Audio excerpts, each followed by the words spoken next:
안녕하십니까, 권영필 변호사입니다. 오늘도 여러분들에게 아파트 관련 좋은 사례를 가지고 왔습니다. 좋은 사례는 아닙니다.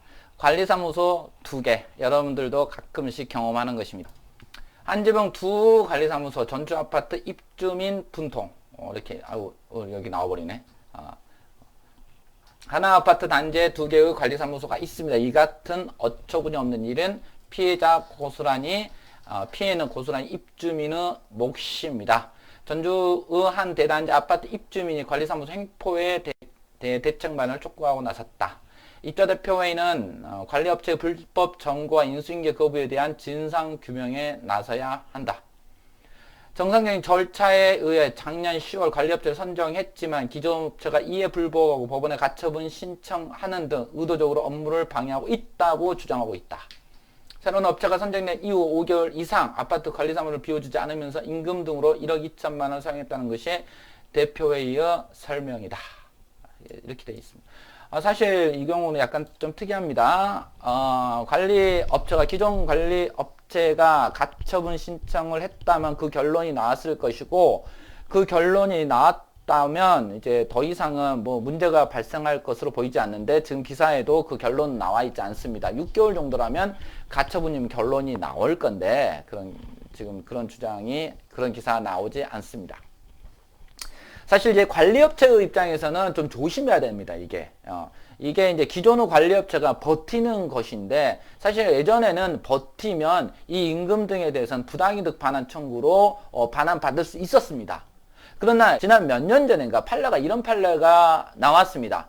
정확하게 해지를 당하고 더 이상 관리 업무를 하지 마라 라고 했음에도 불구하고 관리 업무를 진행을 했다면 이것에 대해서 부당이득 반환 청구를 할 수 없다라는 판결이 나왔습니다.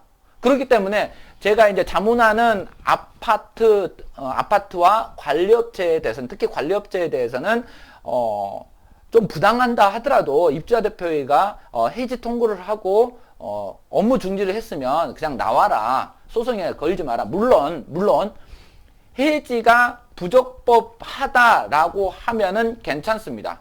그러나 해지가 적법한지 부적법한지는 차후에 법원을 통해서 판단을 해야 되는데, 그 기간 동안 인건비가 들어갈 수가 있습니다. 인건비가 들어갈 수가 있는데, 중요한 것은 해지가 적법하다고 되면은 그 인건비에 대해서 고스란히 반환을 해야 되는 상황입니다.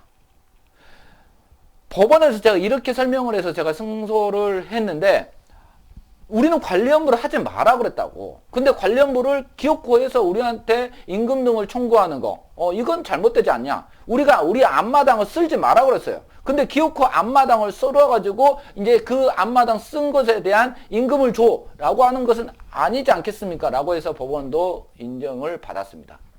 여하튼 관리업체의 입장에서는 계약이 해지가 되면은 사실 진짜 명백하게 이게 부당하다라는 거 아니면 그냥 나와야 됩니다. 안 그러면 투입한 인건비 그 모든 것들이 부당이득으로 반환당할 수 있습니다. 아파트로부터. 그렇기 때문에 이렇게 예전같이 막 관리업체가 이렇게 버티고 막 그런 것은 약간 위험합니다. 제가 자문하는 관리업체는 대부분 그렇지 않고 그냥 빼시라고 합니다. 아파트 사건 어렵습니다. 권영필 변호사였습니다.